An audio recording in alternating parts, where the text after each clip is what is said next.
अस्सलामुअलैकुम। मैं social media family उम्मीद करती हूँ कि आप सब लोग मान से होंगे। जैसा कि आप लोग जानते हैं कि मुस्तफ़ा आमिर कत्ल केस, उसमें अरमगान और अरमगान के बाद उसमें शराज की एंट्री और वो सब चीज़ें तो मैं आपको पहले ही बता चुकी हूँ। लेकिन गुज़श्ता रोज़ आप तक ये खबर पहुंची और सबसे पहले वो खबर मैंने आपको दी थी कि किस तरह से इसमें अदाकार भी शामिल थे और अदाकार का बेटा भी इसमें शामिल था। लेकिन अब इसके अंदर डार्क वेब भी शामिल है, इसमें इंटरनेशनल गैंग्स भी शामिल है।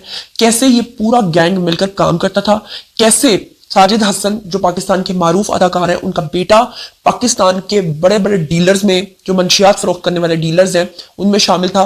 कैसे उसने डार्क वेब से लेकर इंटरनेशनल माफियाज तक की कहानी, इसमें कौन कौन से अदाकार और सियासतदानों के नाम आते हैं, सब चीजें उसने खोल के जो है वो पुलिस के सामने रख दी है। इसके अंदर एफआईए भी इन्वॉल्व हो गई है। इसके अंदर जो कोरियर कंपनीज इन्वॉल्व थी उनके भी नाम सामने आ गए हैं और कुछ ऐसे होशरुबा इंकशाफात हैं जो आपके सामने रखने जा रही हूं।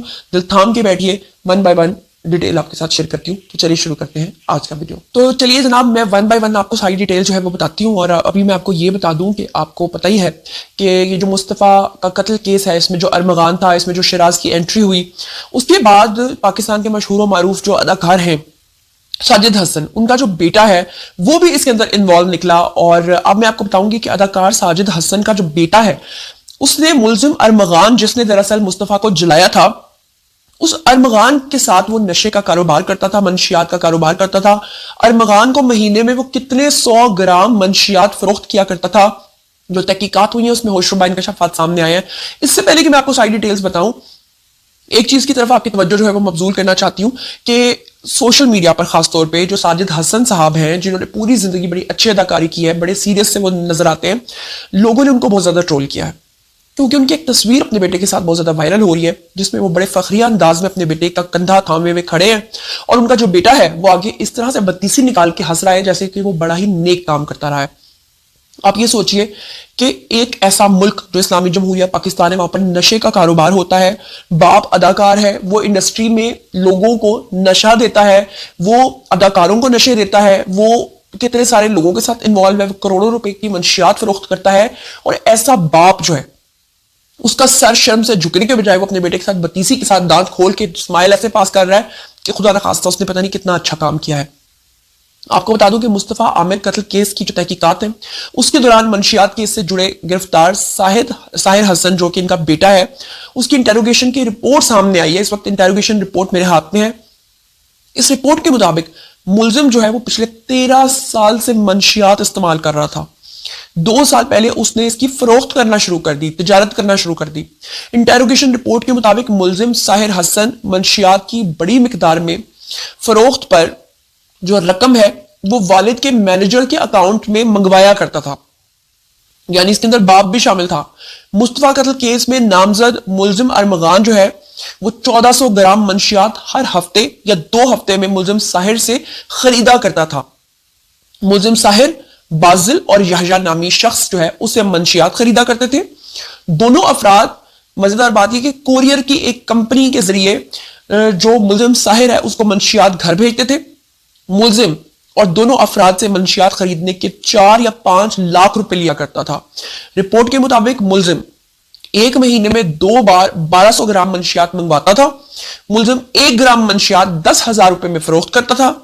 मुलजिम जो है वो कस्टमर से फोन पे बात किया करता था पहले, और फिर कस्टमर जो है वो मुलजिम के घर से मंशियात खरीदने के लिए आया करते थे और वहां से वो उनको सप्लाई किया करता था। आप अंदाजा कीजिए कि मामूली से लड़ाई से शुरू होने वाला ये केस कहां तक जा पहुंचा है। और आपको सुनकर और भी हैरत होगी कि इस केस के अंदर डार्क वेब भी इन्वॉल्व है। डार्क वेब से मंशियात की सप्लाई मुस्तफ़ा आमिर और साहिर हसन जो है, जो कि अदाकार का बेटा है, ये कराची के बहुत बड़े मंशियात डीलर्स में शामिल है। इनके बारे में मजीद इंकशाफात पर मैं आपके सामने चीजें रख देती हूं। जनाब, 2 डीलर्स इसमें मारे गए हैं अब तक। साहिर हसन का मार्केट पर अकेला राज था। कराची में मुस्तफ़ा आमिर कत्ल केस की तफ्तीश में जो अहम पेशरफ्त सामने आई है उसमें साहिर हसन के खिलाफ मंशियात बरामदगी का मुकदमा दर्ज हो चुका हुआ है। मजीद उसका रिमांड लिया जा रहा है। दूसरी तरफ उसके इंकशाफात के तहत तफ्तीश जो है वो मजीद आगे बढ़ाई जा रही है। पहले भी मैंने आपको बताया था कि एक पकड़ा गया है, दूसरे का नाम बताएगा, दूसरा पकड़ा जाएगा, 4 का नाम आगे बताएगा और इस तरह करते करते पूरा नेटवर्क पकड़ा जाएगा। स्पेशल इन्वेस्टिगेशन यूनिट जो SIU है, उन्होंने जिस्मानी रिमांड मुकम्मल होने पर साहिर हसन को अदालत के अंदर पेश किया। अदालत ने तफ्तीशी हुक्काम जो है उनकी दरखास्त के पर मुलजिम के जिस्मानी रिमांड में तोसी की और हुक्म दिया कि मुलजिम को दोबारा अदालत के अंदर जो है वो 1 दिन के बाद पेश किया जाए। तफ्तीशी हुक्काम का कहना था कि मुस्तफा आमिर कत्ल केस के शवाहिद इकट्ठे करने का अमल अभी तक जारी है और FIA भी मामले की तहकीकात में हिस्सा ले रही है। FIA जो है वो दरअसल इस केस को इस तरह से देख रही है कि इसमें मनी लॉन्ड्रिंग और साथ में साइबर क्राइम के जो पहलू हैं उनकी तफ्तीश जो है वो FIA करेगी, जबकि SIU जो है वो मंशियात के हवाले से कार्रवाई कर रही है। जराये के मुताबिक तफ्तीश के दौरान इंटरनेशनल ड्रग चेन के मुलविस होने का इंकशाफ हुआ है। इंटरनेशनली ये लोग किस तरह से नशा पाकिस्तान में मंगवा के कितने घरों के अंदर जहर घोल रहे थे और करोड़ों रुपया अरबों रुपया ये लोग कमा रहे थे। तफ्तीशी हुक्काम का कहना यह है कि मुलजिम ने दौरान तफ्तीश ये एतराफ किया है कि वो मकतूल मुस्तफा आमिर से मुलजिम अरमगान के जरिए मिला भी था और मजीद शवाहिद इकट्ठे करने के लिए मुलजिम का जो कॉल डेटा है, जो उसका कॉल रिकॉर्ड है, वो भी हासिल कर लिया गया है। तहकीकात में यह पहलू भी ज़ेर गौर है कि मुस्तफा आमिर के कत्ल केस और तफ्तीशी टीम ने इस हवाले से मजीद शवाहिद इकट्ठे करने शुरू किए हैं कि इनका आपस में क्या क्या कनेक्शन था। कराची के 3 बड़े डीलर्स में आपको बता दूं कि तफ्तीशी हुक्काम के मुताबिक मुस्तफा आमिर, साहिर हसन जो कि साजिद हसन का बेटा है, और उस्मान सवाती कराची का बड़ा मंशियात डीलर जो है, ये 3 कराची के अंदर बड़े डीलर्स थे।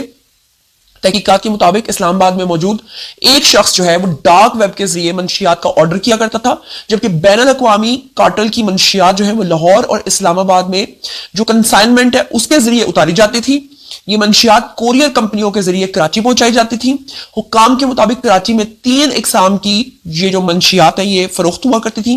मैं नाम इसलिए नहीं ले रही क्योंकि सोशल मीडिया पर और खासतौर पर यूट्यूब की कुछ पॉलिसीज हैं, बट हम आपको उसकी कैटेगरीज भी बताती। साहिर हसन जो है वो और इसके साथ 2 और लोग थे, और जबकि उस्मान सवाती और एक ईरानी किस्म की मंशियात है, उसमें भी इसकी 2 काइंड्स हैं। इनका वो काम क्या करते थे? तफ्तीशी हुक्काम के मुताबिक मुस्तफा आमिर कत्ल हो चुका था, जबकि उस्मान सवाती जो है वो रोड एक्सीडेंट में हलाक हुआ था, जिसके बाद साहिर हसन अकेला नेटवर्क को चला रहा था। हुकाम के मुताबिक मुलजमान समाजी राब्ते की वेबसाइट के जरिए एक दूसरे के साथ राब्ता किया करते थे। दूसरी तरफ मुलजिम साहिर हसन जो है उसने बताया है तफ्तीशी टीम को कि उसने BBA किया हुआ है, उर्दू अंग्रेजी दोनों रवानी से बोल लेता है। उसने कहा कि 2 माह पहले उसकी शादी हुई है, शर्म से डूब मरने का मकाम है। उसने कहा कि 13 साल से वो गांजे का नशा करता है और 2 साल से वो गांजा जो है वो बेच रहा है।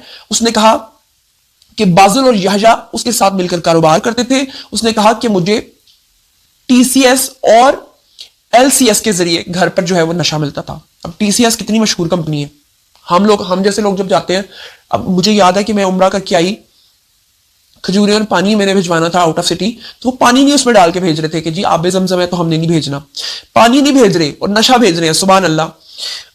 साहिर हसन ने कहा मुझे TCS और LCS के जरिए नशा मिलता था, हर हफ्ते 4 से 5 लाख रुपए का गांजा में मंगवाता था, 1 ग्राम 10,000 रुपए में फरोख्त करता था और हर माह 1200 जो गांजा है वो मैं बेचता था, और ज्यादातर गांजा जो है वो उसने कहा मैं नकद फरोख्त करता था, ट्रांजैक्शंस के जरिए नहीं, मैं नकद पैसे लेता था।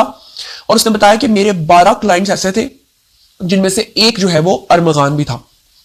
अब ये 12 क्लाइंट्स को छोटे मोटे क्लाइंट्स नहीं थे, मतलब मेन सप्लायर जो है वो ये साजिद हसन का बेटा था, आगे अरमगान जैसे 12 लोग और थे जो इससे नशा खरीद के आगे लोगों को देते थे। अब आप अंदाजा कर सकते हैं कि कितना बड़ा नेटवर्क था, कैसे कैसे इसमें लोग इन्वॉल्व थे। ये सब चीजें मैंने आपके सामने रख दी हैं। बारी है जी आप लोगों के कमेंट सेक्शन में बताइए कि इस तरह के बाप को आप क्या कहेंगे जो अपने बेटे के नशे के अंदर इन्वॉल्व होते हुए भी बतीसी निकालकर हंसे और बड़े फख्र के साथ तस्वीरें खिंचवाए। ऐसे लोगों को क्या सजा मिलनी चाहिए? आपको क्या लगता है कि क्या होगा? आपको इस केस का क्या फ्यूचर नजर आता है? जो कुछ भी आप सोचते समझते हैं कमेंट सेक्शन में शेयर कीजिए। अल्लाह ने